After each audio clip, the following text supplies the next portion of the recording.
Alright, this one is David Bowie's singer, artist.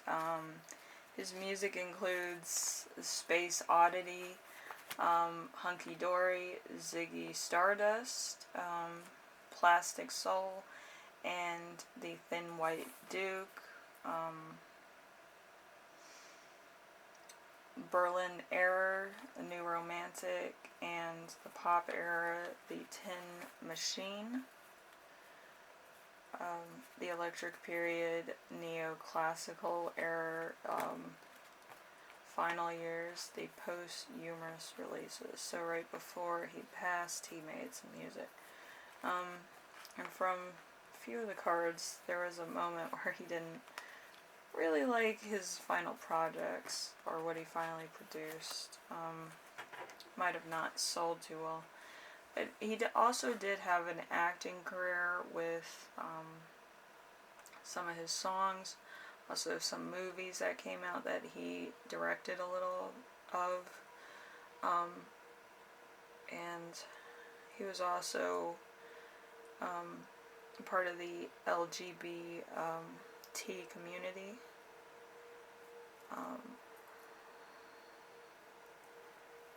And he also collected art of himself, which I found really interesting to think about. Somebody actually collecting art from people that are either fans or that are inspired by his look. And he has two different color eyes. I think one's like a really light green, and then the other one's like a hazel. It's really neat. If you look at some of his albums, you can see that character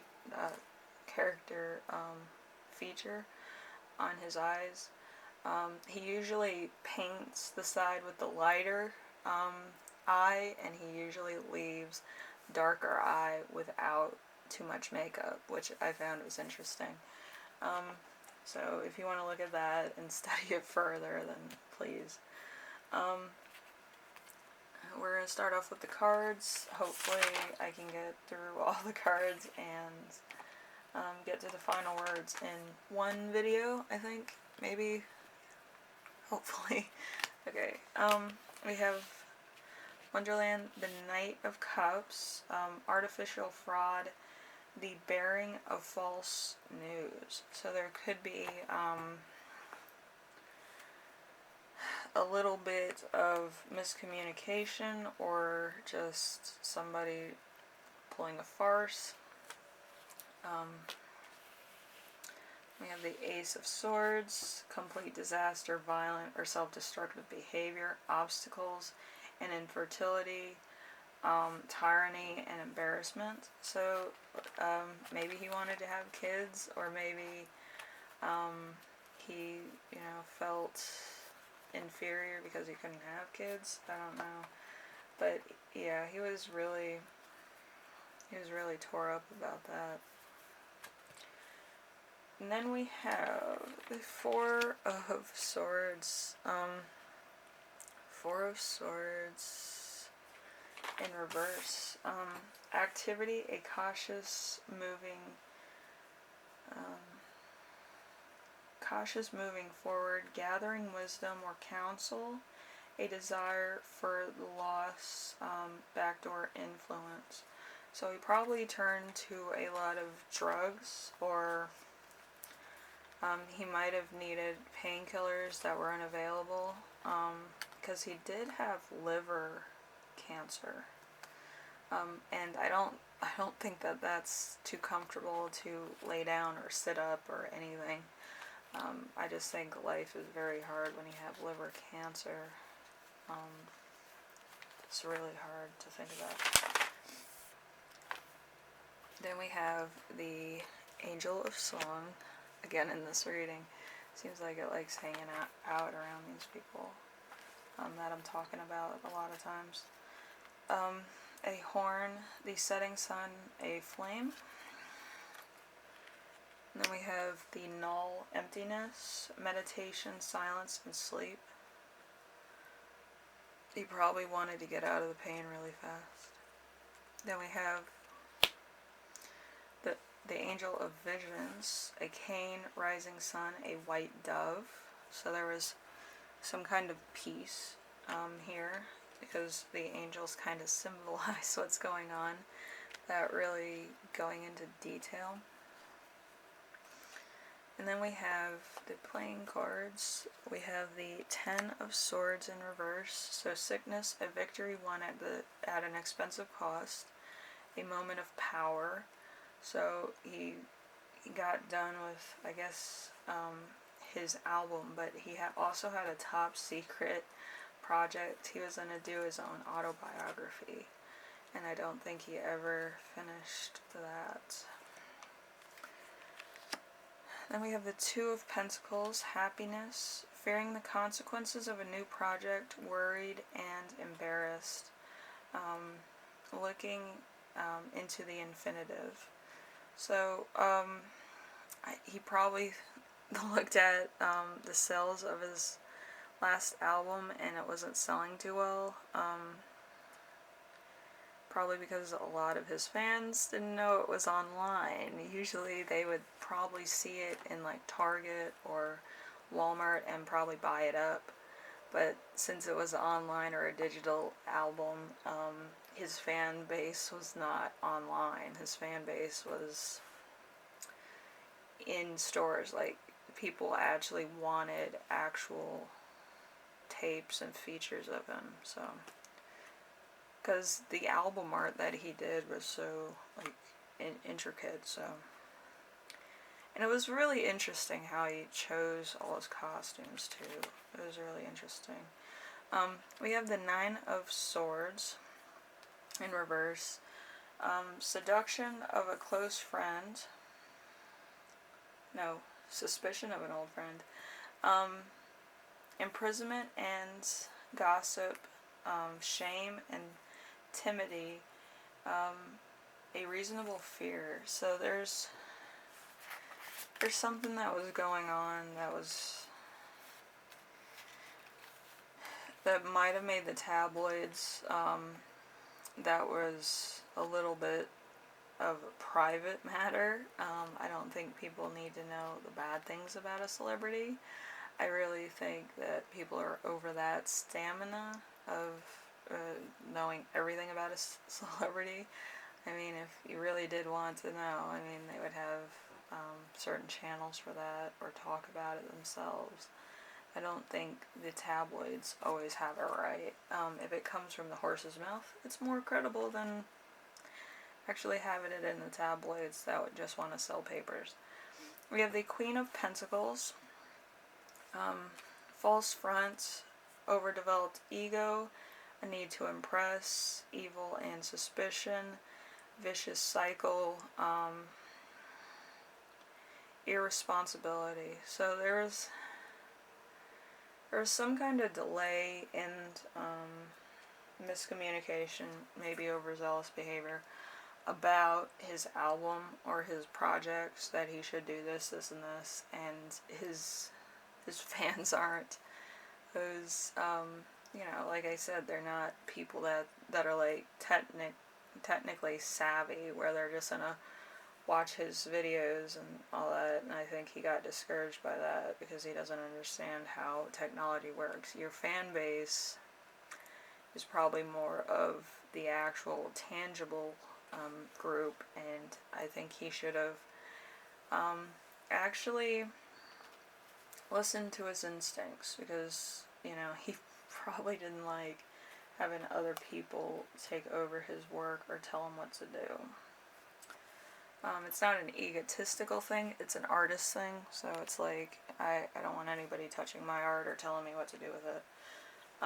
So the Page of Cups, a person given an intense concentration and studies on a project, reflective, loyal, helpful, and trustworthy.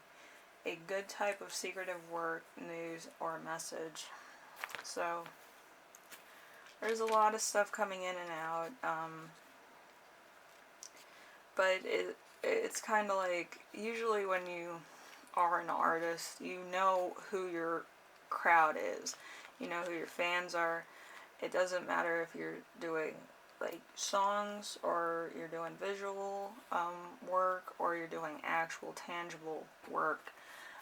You know who your fans are, what your fans like, what sounds they like, what images they like, what kind of fan typology you have. So, and that's kind of where I believe David Bowie's frustration his last days alive was.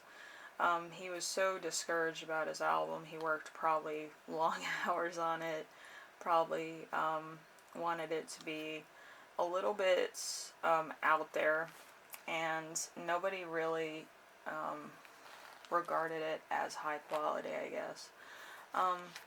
And that's really terrible. They didn't even review the album, I don't think. It wasn't even a thought in anybody's mind to do that. And I believe that he felt like his prime was over.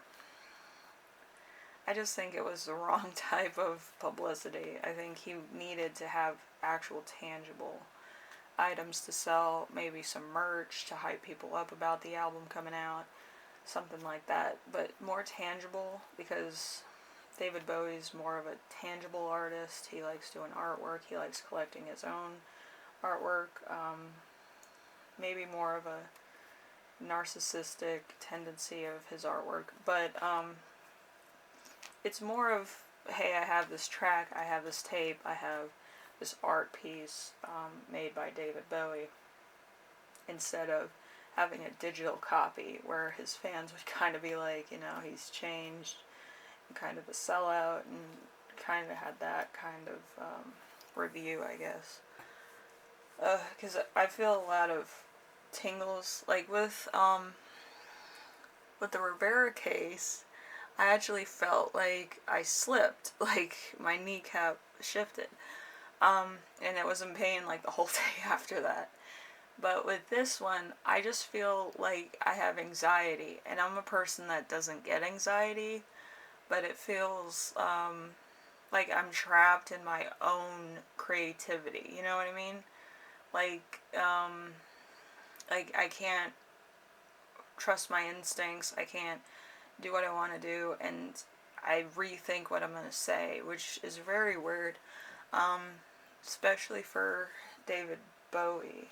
He was more of like, he came out and said whatever he wanted, and he was an icon because of it. He would be on stage, he'd perform, he'd do this, he'd do that. If something was a mishap, he'd roll with it. But he was a very, he was a person that was like a tangible artist that would talk to people and be available to talk to people. And I don't think he ever was like this precautious about his artwork the way I'm feeling right now. It's a very different thing. I used to do landscapes, and like my artwork was more universally accepted, but this is like, reinventing the wheel is what he was doing. And I think being in a box kind of hurt his chances and his mind frame. Like, he had to be digital now, and he's not a digital type of guy. He's more of a big personality, a big artist, a big showman. So I think that was a little bit too much for him. Anyway, we have the final words of wisdom, I guess, or advice, or whatever comes through. Sometimes I read planets. So I think it's fitting that I'm doing David Bowie, and he was Ziggy Starchild, I think. Yeah, Ziggy Stardust, yep.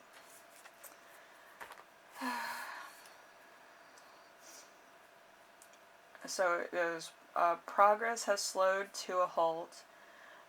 Your master plan has hit a snag. You'd rather do just about anything than sit there twiddling your thumbs when there's real work to be done, having to depend on other people like the IT guy to fix their job before you can restart yours, and reciting something that you're used to doing is taking the reins and doing it yourself. So not being in control of your own success or failure drives you incredibly nuts. Find some zen before you hit the reset button. So yeah, he was having trouble with this new way of doing things. He didn't like this IT stuff. He didn't like how we get on YouTube and we just like do our stuff. He's more of a tangible artist, like I said, and I can feel that frustration. Then we have it continuing with having more creativity, freedom, and sexual enjoyment in your life. You can have it all as long as you stop worrying about what others think of it. Allow yourself to fall in love with your own heart and do what makes you truly happy. So since David Bowie didn't trust what he wanted to do, which was send out physical albums,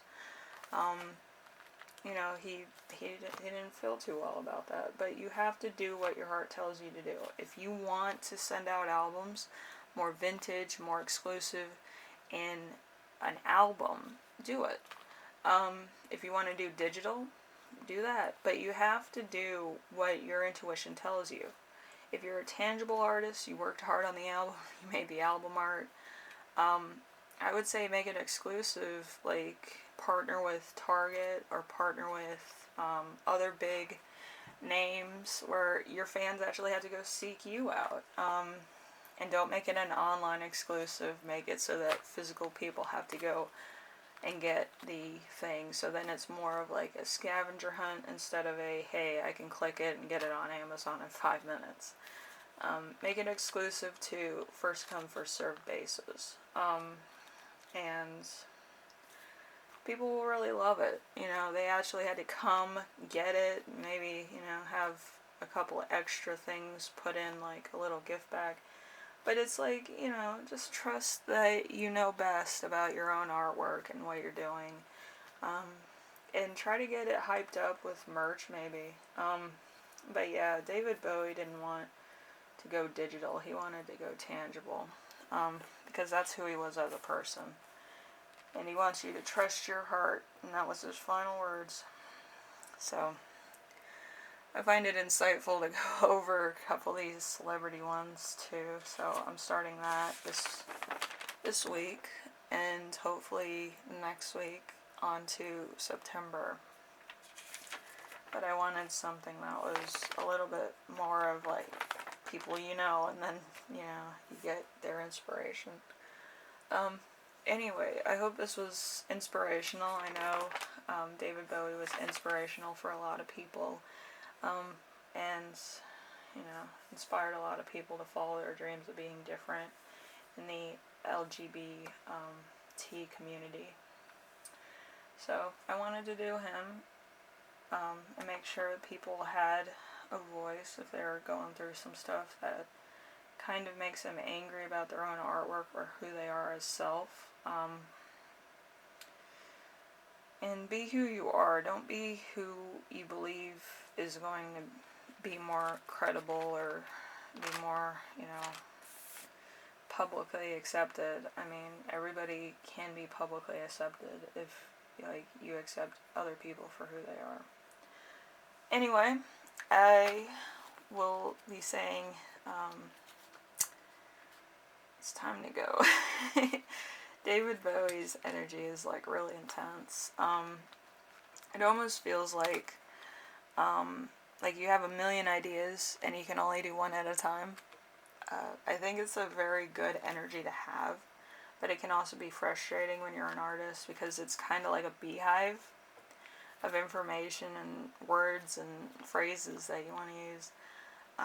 But yeah, this is like really intense. Like, I feel like I just want to take my head off and just put it on like a cool off session. So I want to end this so that I can meditate and cleanse my brain a little bit. But yeah, it's a big energy for sure. And I think a lot of these other celebrities have big energies too, but I don't think it's to this degree. Anyway, thank you, and I will see you in the next video. It's gonna be fun. I like having a little bit of a surprise for you guys. But yeah, I think the next video is going to be on the 19th, so I will be taking a bit of a day off, so that I can rechannel, recoup, cleanse, recharge, so that my voice doesn't sound like a crone's. Anyway, thank you for watching, and I will see you in the next one. Alright, bye now.